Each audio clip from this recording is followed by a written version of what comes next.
Hello and welcome to tonight's event, Changing Our Minds, the Ethics of Brain Enhancement. Thank you all for joining us. For closed captioning, please click the icon on the bottom right of your screen. My name is Asia Lara, and I'm a program manager at Humanities Washington. We're a nonprofit organization whose mission is to open minds and bridge divides by creating spaces to explore different perspectives. We'd like to acknowledge that we present this program from the traditional and occupied lands of the Coast Salish peoples. We ask for those participating in this event, wherever you might be, to reflect on the lands that you inhabit and to acknowledge the ancestral and traditional territories of Indigenous peoples. In addition to events like this one, we partner with a variety of organizations across the state to host Speakers Bureau and Poet Laureate events every single week. Please check out our calendar at humanities.org to register for upcoming talks such as Strong Women in On-Screen Romances and the Gentrification of Rural Washington. If you're interested in supporting programs like these, please consider donating through our website as well.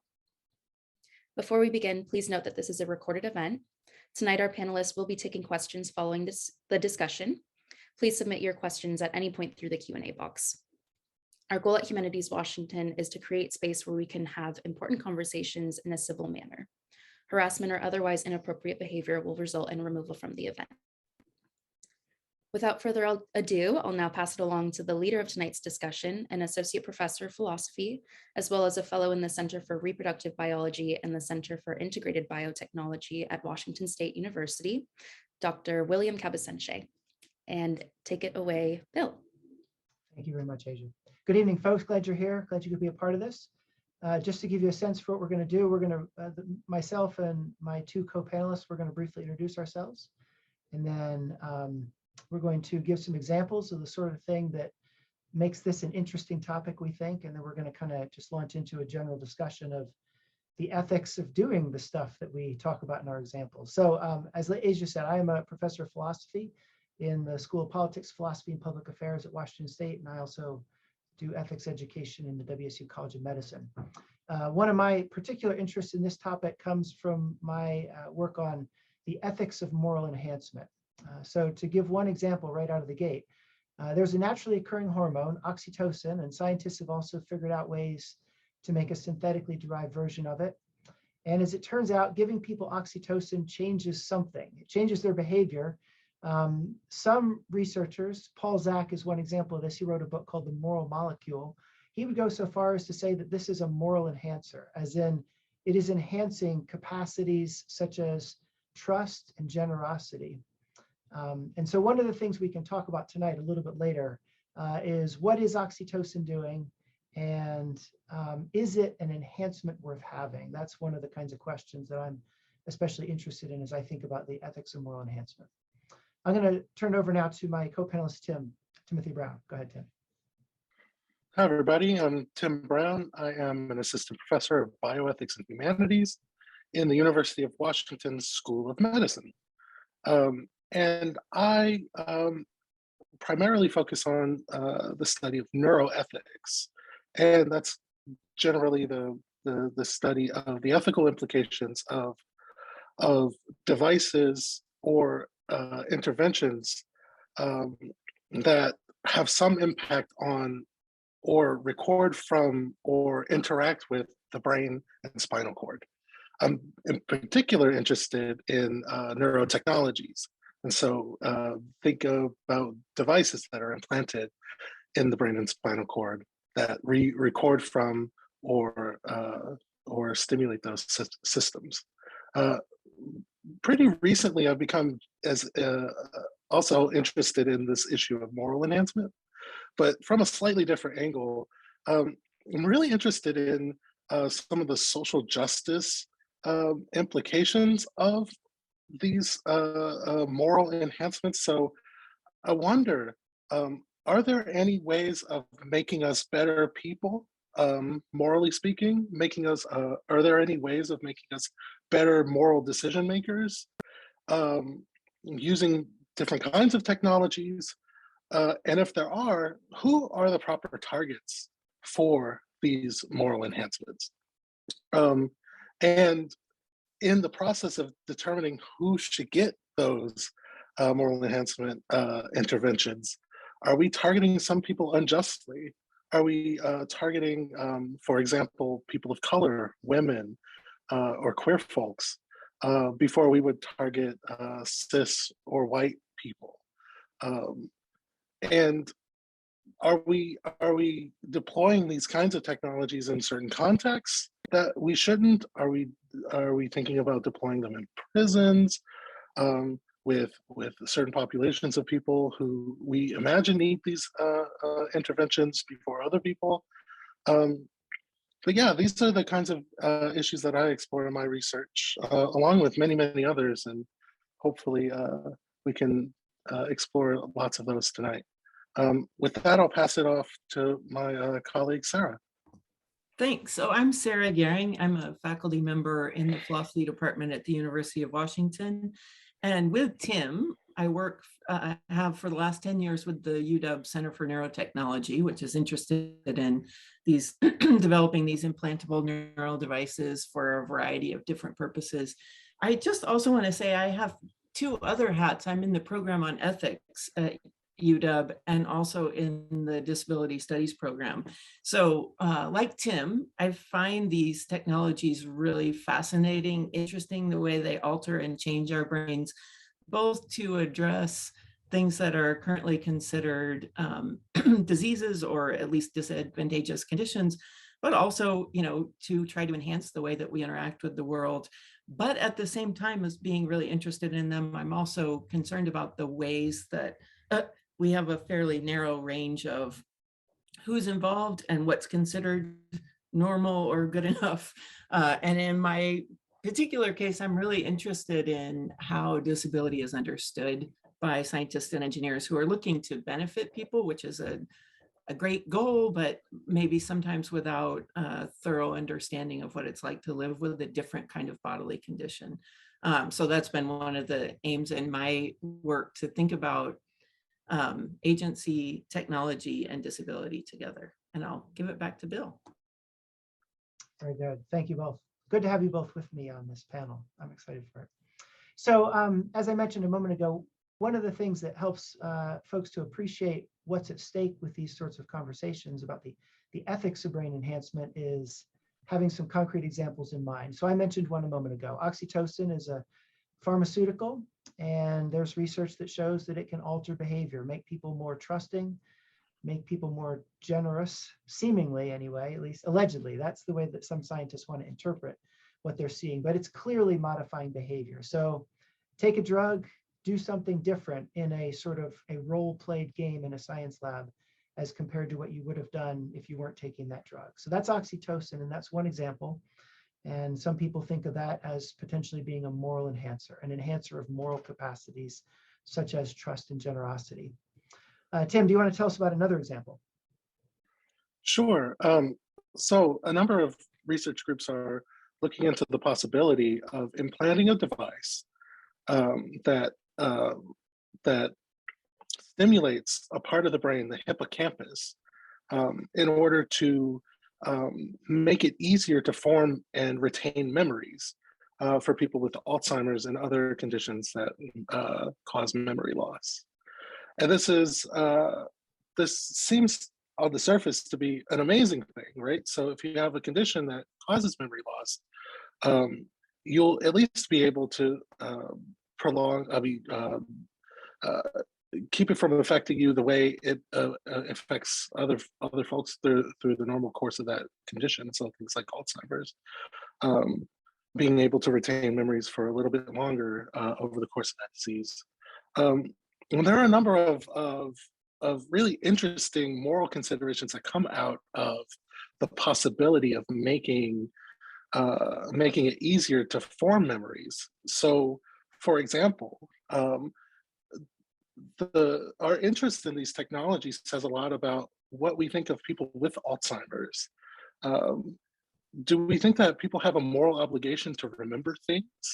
And in that case, does Alzheimer's make it, a moral failing for a person to not be able to remember things? Can we imagine a future where these technologies can do more than just prevent, memory loss that comes with old age or with conditions like Alzheimer's? Can we imagine a device that makes it easier to form memories for people who have normal functioning memory? Can we imagine being able to remember more than is normal? And in that case, do we want to live in a world like that? Right? So, do we want to live in a world where a lot of people, well, everybody who has the memory enhancer remembers everything about every encounter with every person ever? Um, they always say, or is this the official slogan of Las Vegas? What happens in Vegas stays in Vegas. But what are the chances of that happening if everybody remembers everything that ever happened with in Vegas, no matter how much they drink?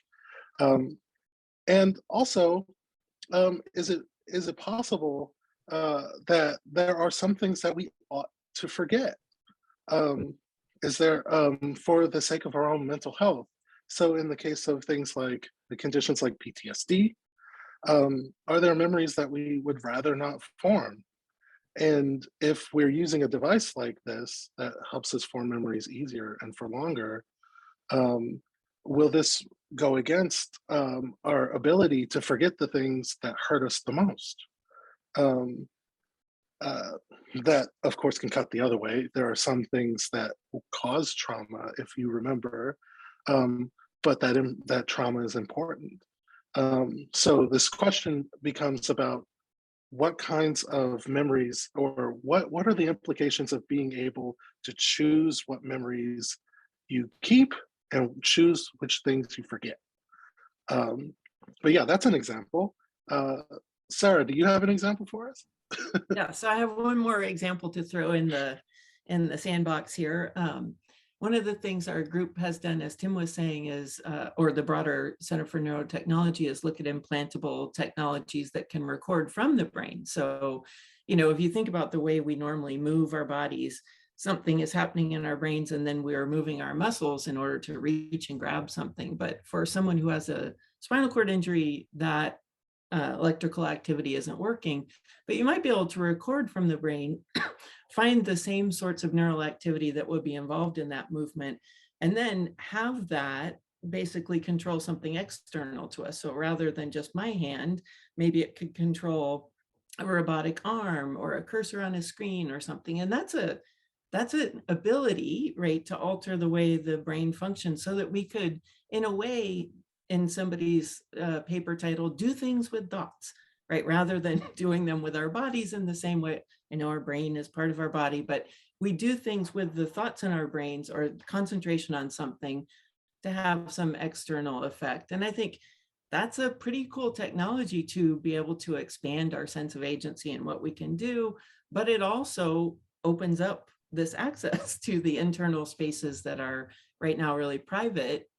Even if we share a lot of things online and talk a lot, as some of us do, there's still an internal monologue and stuff happening there that we typically aren't sharing, that might be more accessible given an implant there recording neural activity. Bill, back to you. All right. So now we can get to the heart of the matter. We all focus on ethics. And so, the big question about these examples and many others like them is whether using these will make us better people, or in what sense would it make us better people? And I think maybe a kind of a parallel question would be, are there pitfalls we need to be thinking about along the way? Are there particular concerns that we should be on the lookout for? I can offer one example off sort of to get us started on this. My sense is that sometimes we get excited about what science can do without asking whether what science can do is what it ought to do. So for instance, with the oxytocin example, I've been hedging my bets in my description of it. I think it produces something like trust-like behaviors, but there's some research that shows that it is that what is produced by oxytocin is not very successful in discriminating, again, about contexts or people in whom it's appropriate to put trust, as opposed to those in whom it's not appropriate to put trust. If you take an approach that kind of starts with Aristotle in ancient Greek philosophy, a virtue involves not just doing certain things and feeling certain ways about it, but it also involves an ability to discern when and where it's appropriate. So if trust is a virtue, and I do think it is, then we need to be mindful of the fact that the virtue of trust would also involve the ability to discern. Somebody who offers to carry my wallet in a dark alley that I've never met before, it's probably not an appropriate context for trust. So that's one example of a potential liability. And so, I mean, to sort of turn it around and make it more positive in orientation, I would say that what we ought to be looking for is brain enhancements that help us to do the kinds of things that are worth doing. Pursuing a virtue like trust is one example of that. But other thoughts on this question of, will enhancing our brains make us better people in some respect? Can I jump in for a second? Sorry, Tim. Now we're switching up the order. I just think maybe it helps to stay with one example for a little bit and then move between them. And I think, you know, I totally agree with you, Bill, about trust needing to be context sensitive, and more trust is not necessarily a good thing, because, you know, we're in an environment often when distrust is actually warranted. But then I think about some of the work that's been done, or calls that have been made from people who are big advocates of moral bioenhancement, right? This kind of, let's offer drugs that will make people better people. And I think some of that comes from a place of near desperation. So looking at what we're doing to the planet, looking, you know, what's going on between Russia and the Ukraine, thinking about the ways that people behave badly in the world, and feeling that our educational system, or our, you know, all the things that we do to try to make us care about people beyond just our intimate others is not sufficient to the task.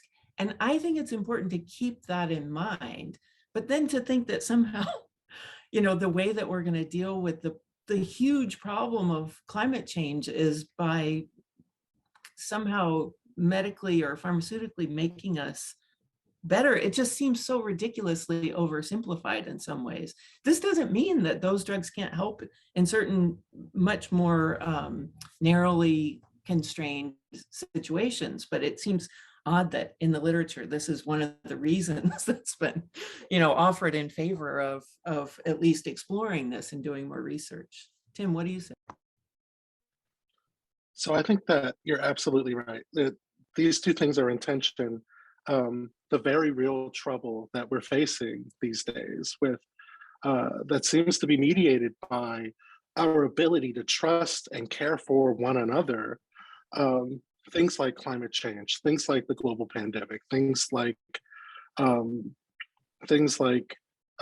immigration policy. This is something that I'm deeply worried about with this Ukraine-Russian conflict, is the influx of refugees into countries, causing another, maybe a Brexit or something like this. Brexit Part 2, the electric boogaloo, I guess. But we have to keep these issues in mind. And I think you're also right to say that it may be naive to think that this is going to be the solution to the problem, that we're going to make everybody more trusting of one another through some sort of pharmaceutical intervention. And I think that the problem here, we should look at it from the flip side. So I think that, you know, it's not only important to ask ourselves who we should trust and try to figure out how to get people to trust appropriately. I think fear is also an issue as well. Like, are there certain people who need their fear and need to be able to discriminate between people that they need to fear and people they don't need to fear?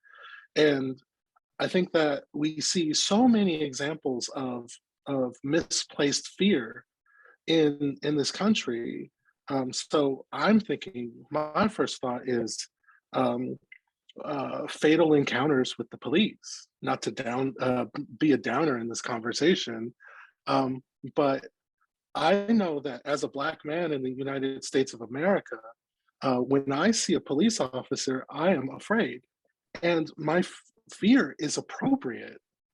And an intervention that would make me inappropriately trustful of those kinds of people in those kinds of situations, I think we need to think twice. And I'm thinking about it this way because not only is it context dependent, we have to think about the historical roots of these interventions and their connections with other similar interventions. And so not only do we have to worry about um, um, the world's problems, um, the possible interventions, we also have to think about the context that these interventions would be deployed into. Are we setting people up to fail? This is my question. And I guess in some ways you might think this is maybe not very much on top of what Bill has said already. But I really do think that if we're thinking about how this would actually work, who would we be deploying pills to? Who would be administering these pills? It's not clear what those systems would be, other than our current systems of like social work or psychiatric care or medical care.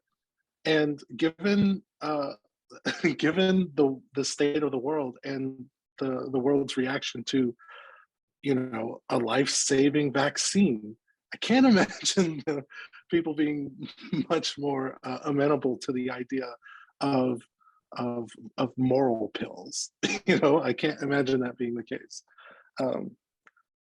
Yeah. Tim, I think you're right about that. I like the idea of making a distinction between what I'll call virtue. I didn't coin the phrase, but James Hughes coined the phrase virtue engineering. And I think that sometimes the way he talks about it, it really does sound like the pill is going to sort of bore into your head or your heart and make you what you need to be. But I would contrast that with what I've tried to describe as holistic virtue or moral formation, right? And I could see moral enhancers like oxytocin having a role in a holistic project. For instance, somebody who maybe experienced trauma in childhood and who therefore finds it very difficult to form trust, even when they recognize and others around them are encouraging them to recognize that trust is appropriate. This is someone you can and should trust.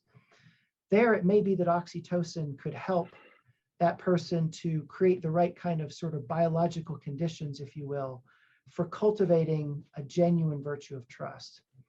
But what's important there is that that's got to be coming from that person. They have to be able to own it. They have to be able to identify with it.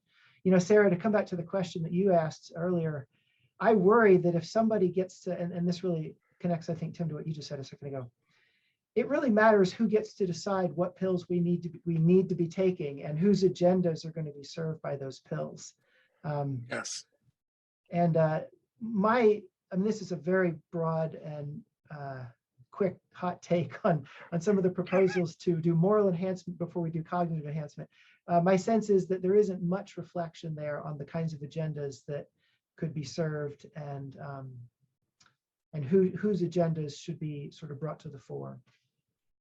It may take collective moral deliberation to get to a place where we decide what we ought to do to boost ourselves morally. Go ahead, Sarah, you were going to say something. I was just going to say, building on what Tim said too, and in response to you, Bill, I think if we historicize this, we can look at the way psychiatric interventions have been done on women who were uppity or, didn't take their places appropriately. And of course, also on people of color, right? And we have seen this. There is a relatively narrow range of what is considered healthy behavior, and somehow if we call it healthy, then it looks like, well, we're just trying to make people thrive, right? But it's thriving in a particular context that already has very problematic norms in many cases. I don't want to say across the board, but that we have to challenge rather than trying to make us fit those. I think another kind of question that can come up here is thinking about, so I have heard people in this arena talk about trying to keep couples together, right? That would be a good thing if we could just give a little oxytocin and make people more inclined toward each other for pro-social behavior. But of course, sometimes relationships might need to break up. One, especially if there are other problems going on there. And two, will it feel different if you're remaining in a relationship because somebody is taking medicine or an enhancer that allows them to bear to be with you, right? I think there's a kind of point about authenticity that is salient, even if it doesn't determine things, that we don't want to lose track of here.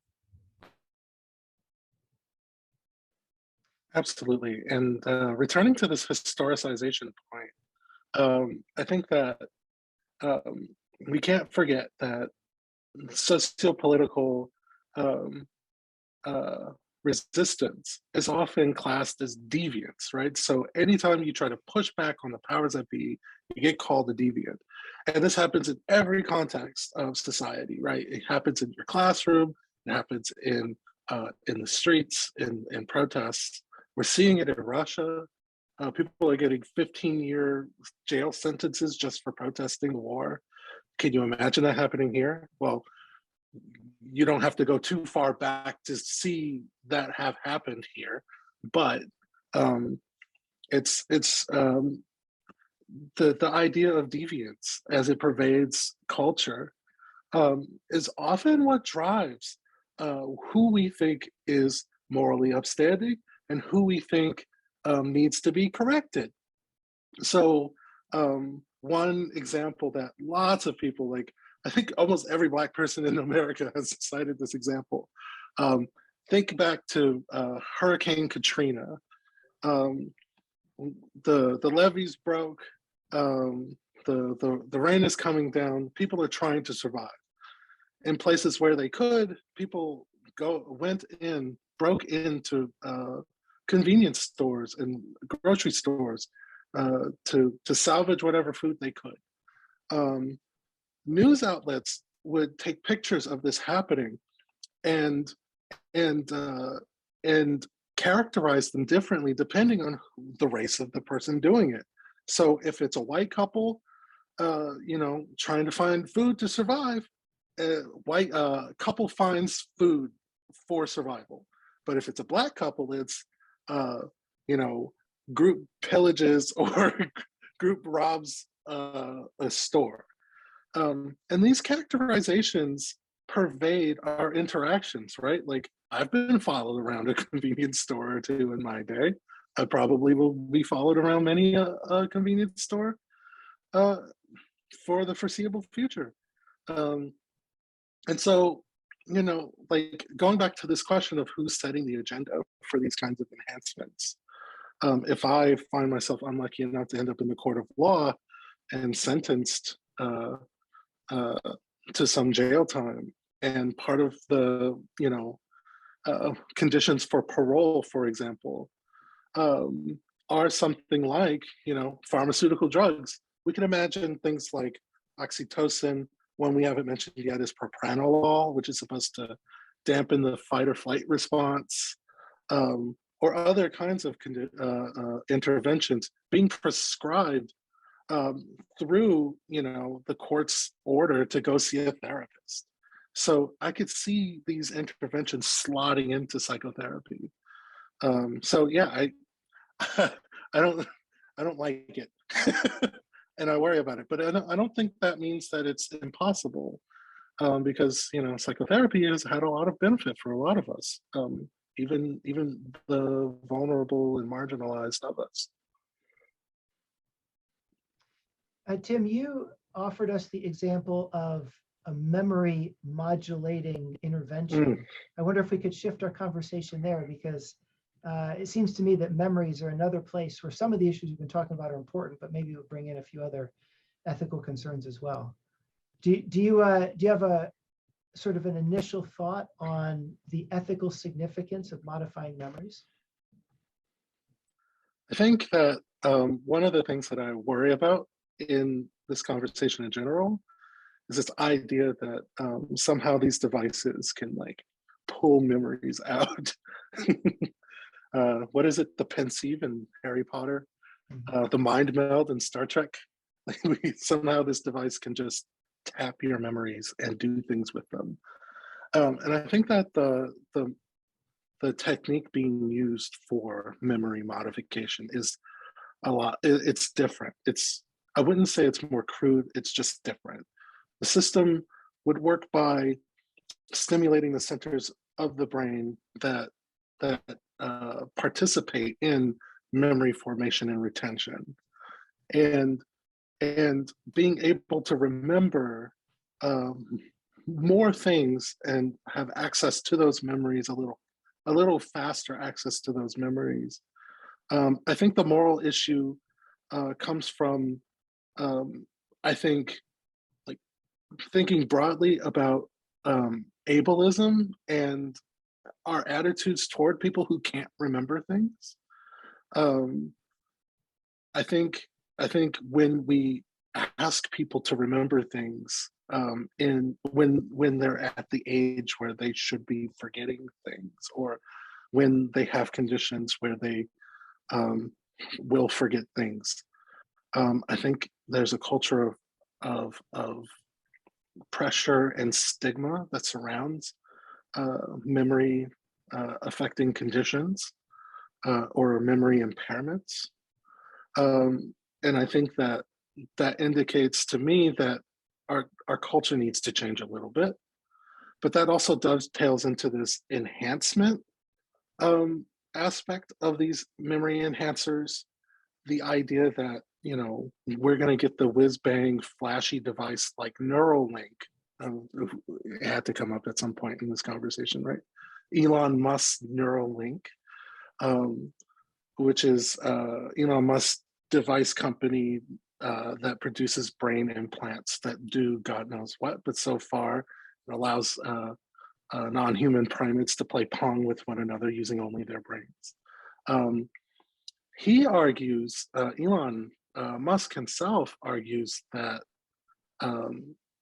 his platform will allow us to enhance every part of the human experience, including memory retention, intelligence, or even, and there are interviews where he mentions this, upload our consciousness into the cloud. Now, there's this, I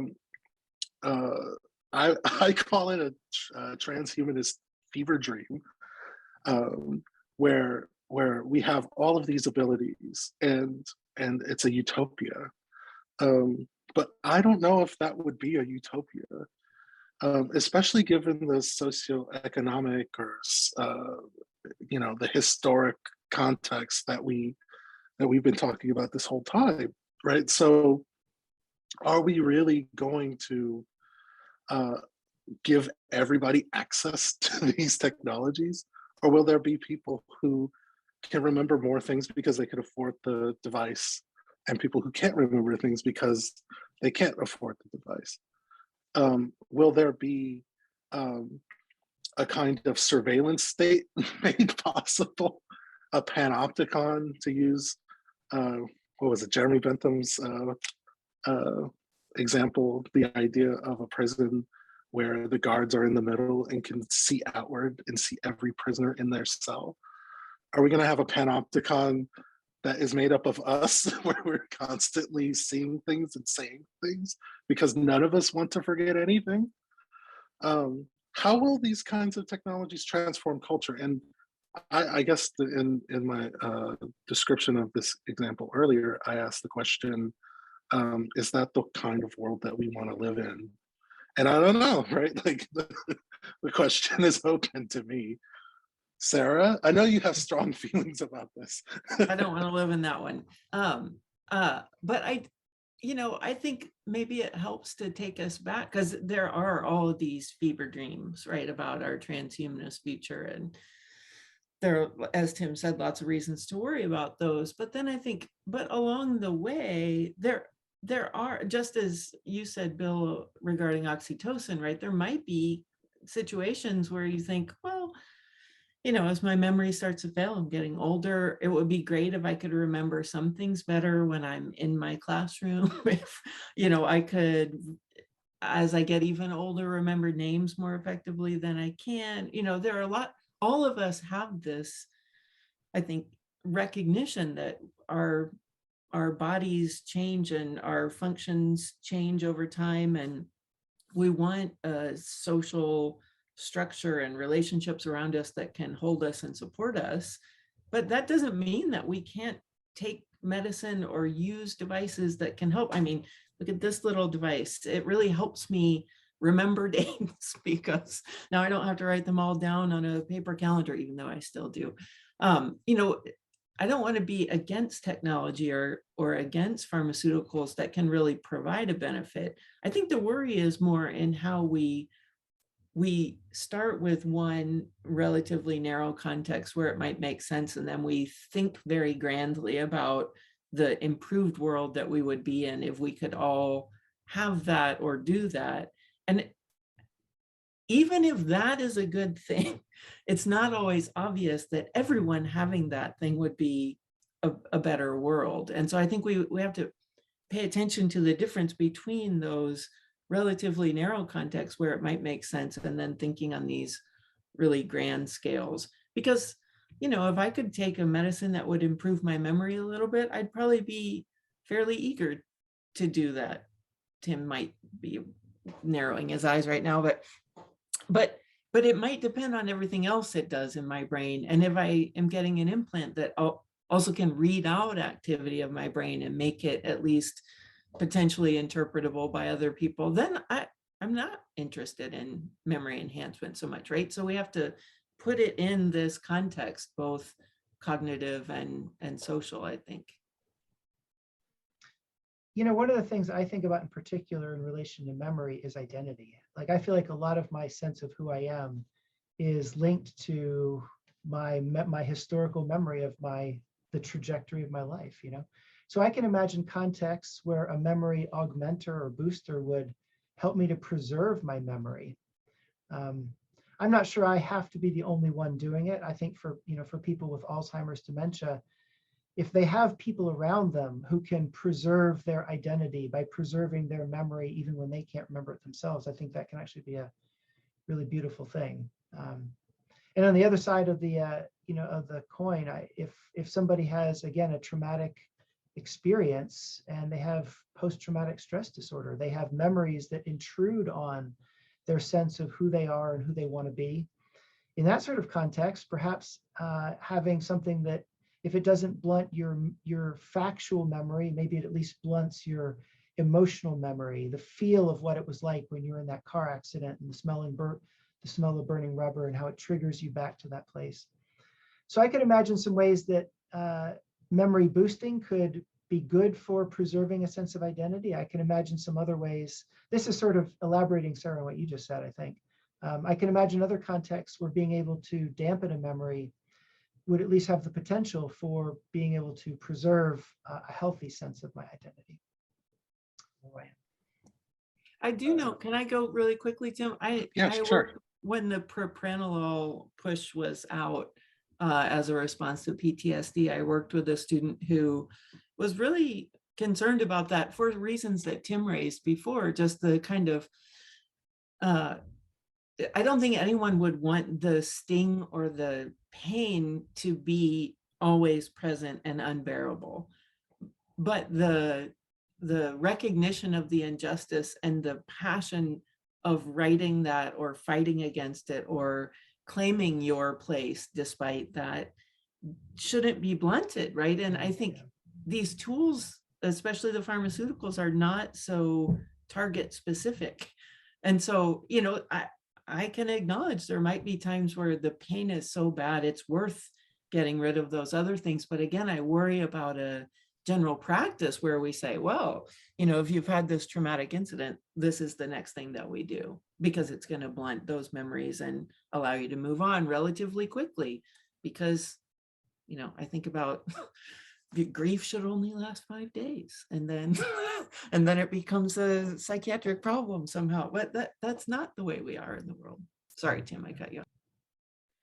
No, I guess I want to add on to that, because I just think that, you know, it might be helpful to think of this in terms of the language we use for other conditions that we use brain implants for. So this idea of treatment resistance, in this context, right? So like if I get a brain implant for uh, a condition like Parkinson's disease, these are very common nowadays.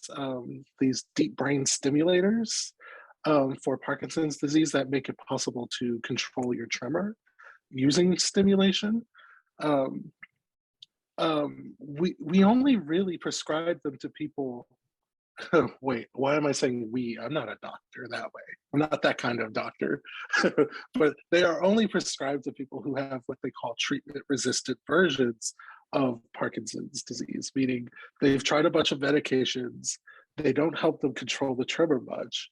So here's this device that, may control the tremor better than those drugs alone, or maybe, help in combination with those drugs.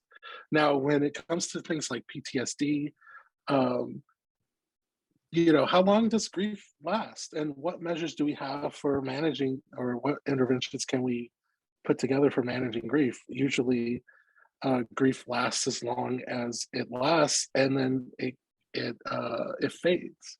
Um, in some cases, the grief never fully goes away, so it's an ongoing process. But that process is something that a lot of us think is worth undergoing, right? Um, and along comes this device that we put in our brains, and we can take care of it like that. Um, should we put the same measures in place?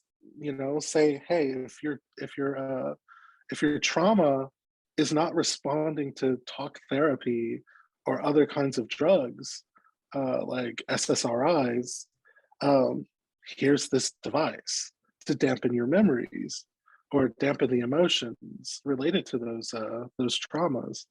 Um, and I mean, here I am trying to figure out how this again will fit into the cultures that already exist surrounding medical technology. And I guess that's what I was going to say before, that there are going to be positives, there are going to be negatives, there are going to be pros and cons to any of these technologies, enhancement technologies or the restorative versions that we're working with right now, that we're experimenting with right now. And really, what fascinates me is the possibility of whole cultures, building up around these technologies. Like there's a whole culture on this series of subcultures on Reddit on that are trying to figure out how to self-hack, how to deal with certain issues um, by messing with nutrition, using neurostimulators that are on the market for consumer uses, that kind of thing. And I think something similar will happen here. If there is a push to use memory enhancements, if there is a means of enhancing your memory, I wonder what the cultures will be. I'm also thinking of cochlear implants, those implants that allow people with hearing impairments to hear at all. I think it's really interesting to see people using these devices to pair with their cell phones so they can hear music directly or talk to people across rooms and things like that. What are going to be the cultures of enhancement? I think we have to, buckle up and see what happens. And can I just jump in here too? And thinking about the last example, I think, sorry about the noise there. There are, like I said at the beginning, I think there are a lot of ways these technologies can really enhance agency for people who are struggling to do things independently. And so they're worth pursuing. But I also think, in the, now not the transhumanist fever dream, but Sarah's futurist dream. When you think about the fact that we could, if we had these implants, we could do a lot of things without moving our bodies, but just through things. Our relationships with each other, the pleasures of our bodies interacting with each other, like a lot of that stuff might change relatively radically. And I just think we want to pay attention to what we are building toward as we treat the short-term issues. And on this, I think, being agents in the world, being people who do things see the impact of our intentions and action on the world is important. And I want to say, I don't think it has to all be bodily, because I think a lot of disabled people who have spinal cord injury or other motor disabilities enact intentions on the world in all kinds of novel and creative ways, including with the help of other people. And most of us, disabled or not, right, rely on other people to enact a lot of our intentions on the world.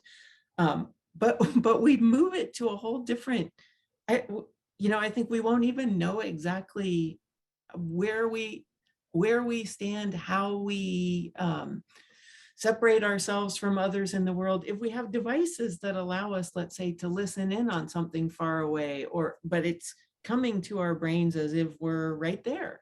I think we don't know phenomenologically how that will feel, like what it will be like if the private interior space of my brain stops being just mine, but becomes, it doesn't even have to be like Tim said, a little pensive, pulling out, some thought Sarah has, but just interpretable enough that other people can use it, and it's externalized from my brain. Then I don't feel like the same kind of agent, because I don't have that private space that really is our, in some ways, our last very private space. And now we have technology that's intervening on it for good, but in ways that you can very quickly see, with Elon Musk and a lot of investment in this, how it will turn. And now it's not just what I type into my social media that is accessible and, bought and sold basically, but what's going on inside of my brain. I think, it looks like it's a kind of enhancement, because I would be able to do all these things that I can't now do. But, writ large, and if it becomes more common, it would just create a very seriously different world than the one that we're in, which has its problems without a doubt, but there are joyful human things that we do together in this world that we want to try to preserve. Sarah, I just keep thinking that it's hard for me to imagine any way that Elon Musk would do the kind of research he's doing if he didn't think that he could monetize it, if he didn't think that it was going to give him access. And my sense is that a lot of researchers say, well, in order to understand what we're doing with these computer brain interface devices, we need to understand the user's experience. And so it just feels like it really opens the door to the kinds of invasions of privacy that I think I hear you raising a concern about. Tim and I were both just part of a big group that met last week that was about brain and behavior quantification and synchronization, where, understandably, the idea is you might have a lot of neural recordings that you could pair with data from cameras or motion sensors on the body and other things in order to more fully understand a person in their context, which is how we want people to be understood in their context. But when you think about all those cameras and all those measurements and internal neural measurements, right, I'm not sure how privacy gets maintained in that context. And yet, right, there's a lot of interest in it for, I think, both medical purposes or kind of treatment purposes, but also for wearable devices that allow us to interact with games and other things in interesting new ways. I was listening to a podcast recently, and it was a philosopher, and she was reminding the people listening that for Aristotle, contemplation is the highest good. It just seems weird to imagine myself contemplating something with an audience in my head. Somewhat distressing as well. But I can imagine that. I can imagine it. I can imagine a future where contemplation is a group sport. Yeah. Imagine it in a good way, or does it concern you, Tim? I would say in both ways, right? I can imagine. So having a lot of people in my head is good sometimes. Having a lot of people in my head is not so good other times. And I think, philosophy is itself a kind of shared contemplation through deliberative practice, but also sometimes through talking aloud within earshot of other people. I know that all the times I've been in Sarah's office, sometimes it feels like that. But sometimes you do want other people present. And I think the technology these days gives us unparalleled access to people and shared spaces and opportunities for collaborative action. And moving that internal into your brain could be the next step. I feel like Sarah and I are trading places a bunch in this conversation. But I think, I mean, one of the Tim's maybe more optimistic about this, but than I am. But one of the things that we have to keep in mind is that I would want control over when people are there, right? And I think one of the worries is that when we look at models around social media and other things, we often aren't as fully in control as we think we are about what's happening with the data that we are producing as we're going about our lives. So we do get goods from it, right? This kind of connection that we can keep with other people and sharing of things, right? But other things are being done with that are not transparent to us, or even if people know, they don't know enough about how to get rid of them. And I think magnify that problem by putting it inside of our heads. And it's a really serious issue that I agree with Tim. There might be situations where it might be an interesting phenomenological experience to have somebody else in there, but I would definitely want to be in charge of when they leave. Yeah. And who it is. Or enter, right, for that matter. Yeah, and there's no indication that anybody will disclose their use of our neural data, right? Like the push is to be more open with the sharing of neural data. I know Nielsen has an entire neural data wing that they use to study the impact of commercials on our and television programs on our brains. And they've had this for some time. But yeah, the potential there is enormous as a potential social good and as a potential dystopian element. I'll leave it there. Can I just say too, I think in response to this, of course, there are all kinds of guidelines around development of these technologies, but also people have talked about turning to fundamental human rights as a way that you could create a barrier so that people have recognition of rights to mental privacy or mental integrity or those kinds of things, where if that language is not in our international human rights code, maybe it needs to be read out of something that already is there or added additionally, just to make sure that we're clear. It would be a violation of rights to be intruding on that right now incredibly private space unless we make a decision to share or undergo an fMRI or something else that's interpretable. Maybe this is a good time to shift to questions from our audience. I think, Asia, you're going to give us questions. Is that correct? Yes, sir. Right on cue. Thank you, Bill. Thank you, everybody, for just sharing so many wonderful insights with us. It was really just interesting food for thought for sure. Right now, we're going to be entering the Q&A portion of our event. As a reminder, if you have a question, please submit it through the Q&A box at the bottom of your screen. And some of these, I think that you might have touched on, but I think that maybe there's just a little bit more elaboration be great.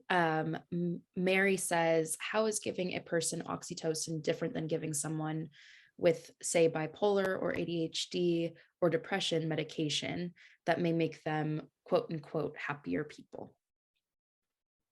Can I take this one? Go for it, Tim. So I think that there is a fundamental difference. So if we're talking about medication for ADHD or bipolar disorder, we're talking about conditions that have clear criteria that are outlined in the diagnostic manual for mental conditions, the DSM. Not to say that this is like the end all be all of, there are many problems with the DSM, but I guess the answer to the question is another question. So what do you consider better in this context, right? In the context of mental health conditions like bipolar and ADHD, we're talking about making it possible for a person to live their life the way they want to live it, we're talking about mental health care. We're coming from a position of care. A person has difficulty doing basic things, um, um, maintaining social relationships, maintaining a job, getting out of bed in the morning, depending on what the condition is, or focusing on a task and completing it. And we're trying to give them tools that help them do that thing that they want to do.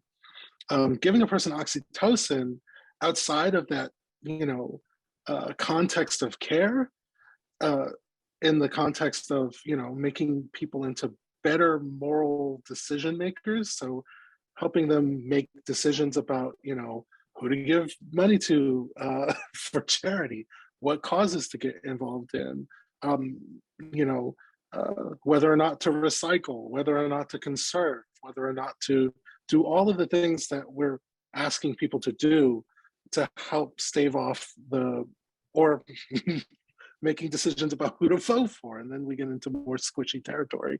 Giving oxytocin to people so that it changes their ability or makes it easier to make the right moral decisions, that's a completely different situation. And there, of course, is overlap between these two, but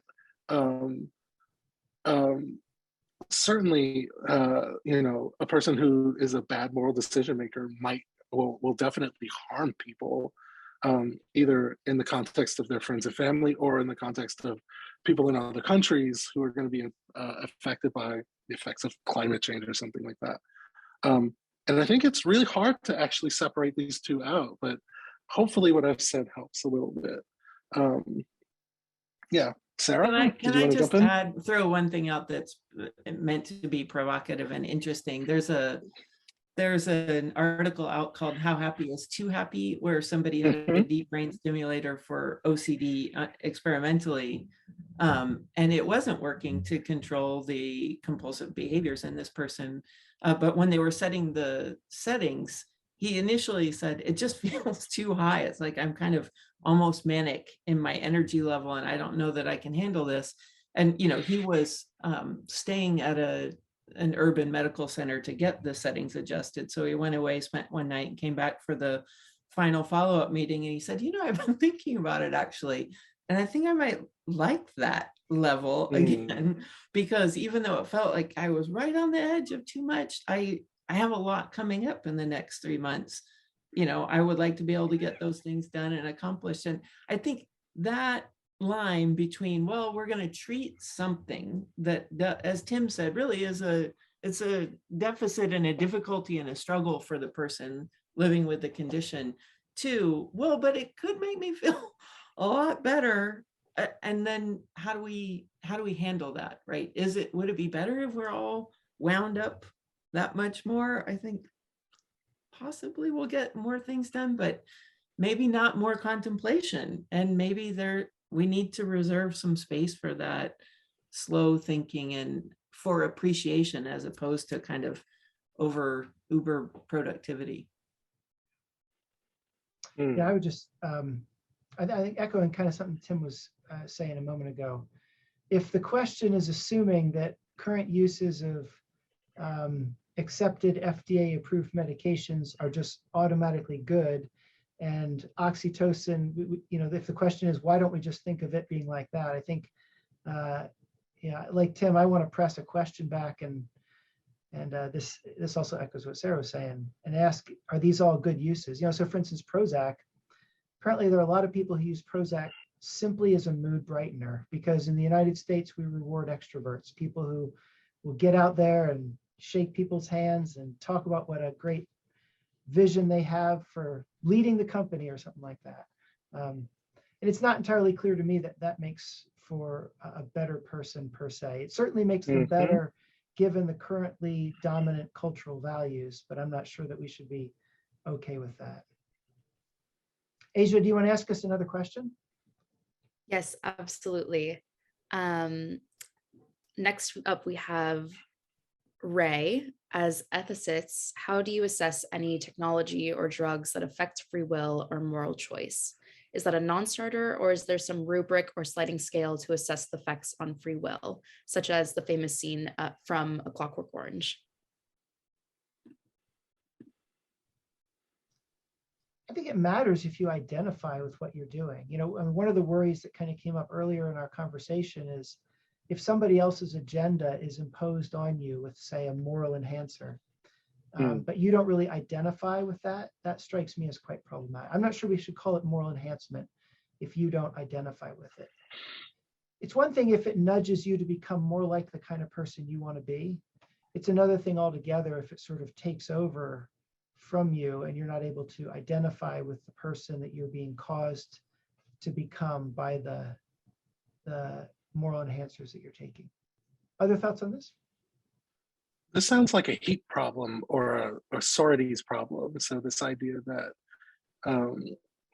or this question of when does a pile of grains of sand, or when do grains of sand become a pile of sand? Like how many grains of sand become a pile of sand? And I think I see a problem in determining at which point nudges become encroachments on a person's free will. So, for example, Amazon.com, they tweak everything about their front page to push you into buying certain kinds of products. Now, we consider ourselves free when we go into Amazon, but from the perspective of Amazon's tech engineering team, their marketing team, so on and so forth, the constellation of teams that are engineering every possible affordance to get you to buy, the Amazon's choice product on their on whatever it is you search for. How free is our freedom?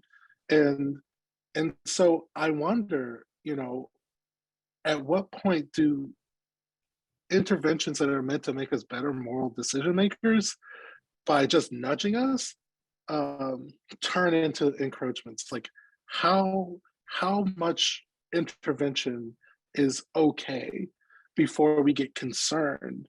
And I'm not sure where I draw the line, because right now we've been talking in terms of extremes, right? Like the pill that we take, the device we put in our heads, so on and so forth. But what's like the middle case where there's the possibility of me identifying with my new ability to make decisions? Like certainly like what parents do with their children, sometimes they like literally nudge them, or like punishments, certain like well-meaning punishments, that kind of thing. But even those go over the line sometimes, oftentimes. Sarah, do you have any thoughts?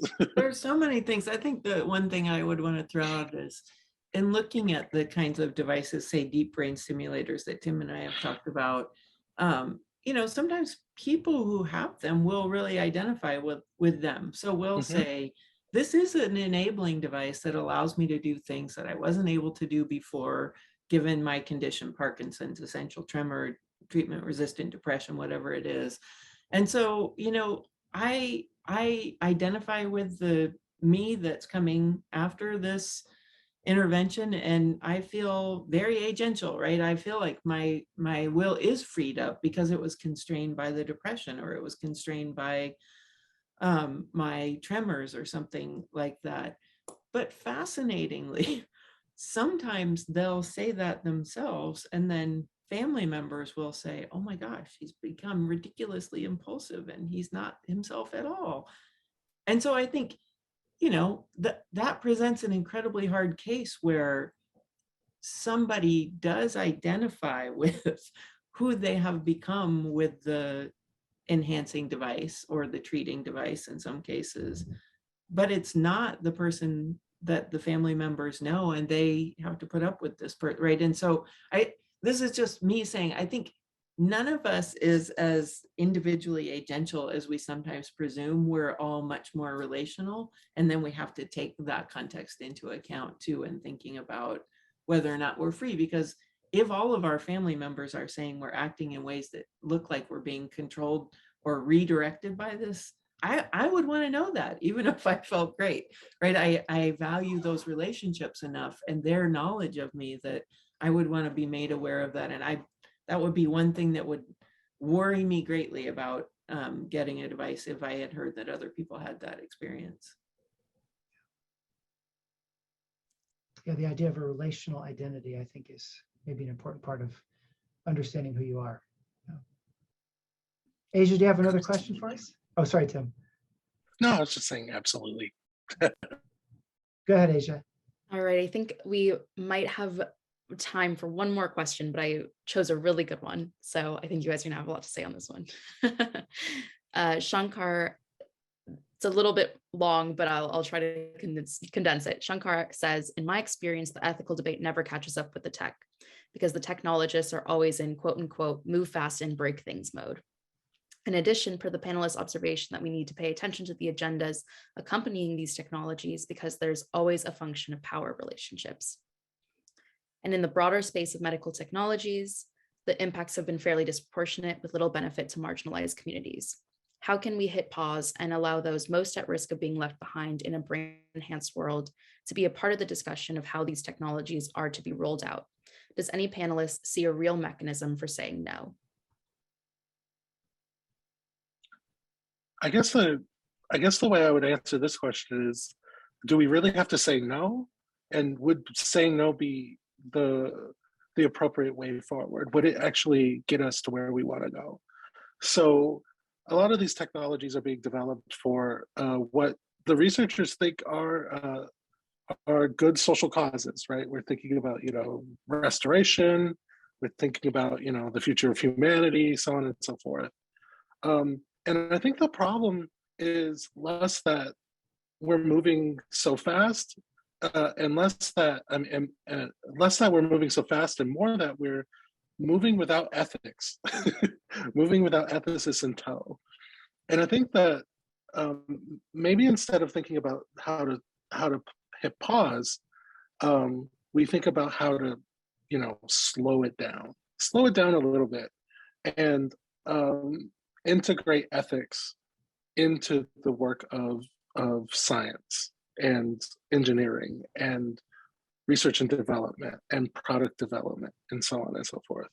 We think about, how we can do things in ways that are just, equitable, and so on, right? And that means, maybe it means slowing innovation somewhat by bringing in groups through formal mechanisms, right? So companies that consult with communities that are vulnerable, people of color. I'm particularly worried about indigenous perspectives being excluded from the development of neurotechnologies, especially what we've seen them go through with genetic technologies and genetics research. I would hate for indigenous perspectives to be left unconsidered or unincorporated into these technologies and the research. And so there are formal mechanisms, but I think that I think the truth of the matter is that money talks, and ethics integration costs money. Community participation costs money. We have to pay people for their time, and we have to acknowledge their contributions.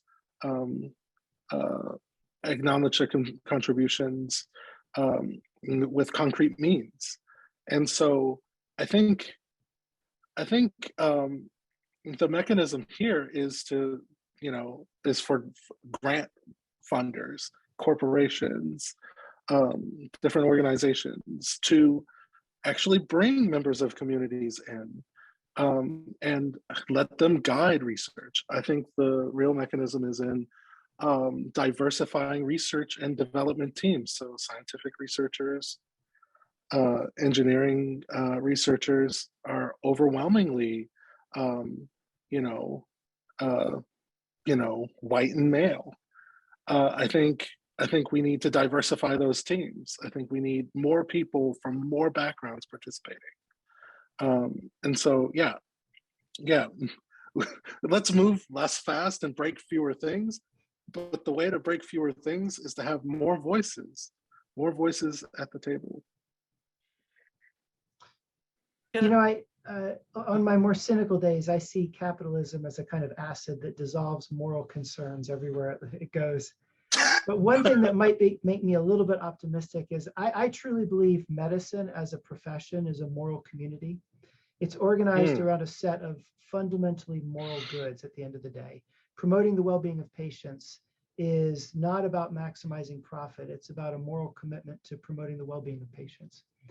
So I could imagine a world where medicine and the related healthcare professions would adopt something like, a kind of a priority commitment to, we're going to raise the well-being of the least well-off among us before we further enhance the well-being of the most advantaged among us.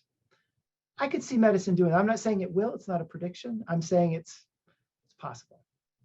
I just want to chime in here really quickly too. I think there are people, so Rafa Yusta, who's a neuroscientist at Columbia, is pushing for with others a kind of technocratic oath that would mirror the Hippocratic oath, which, it's a pronouncement of words, and does that have power or not? But, there's a long storied history of medicine, and clearly medicine has had its own more than missteps, right? Legacies of trauma and justice.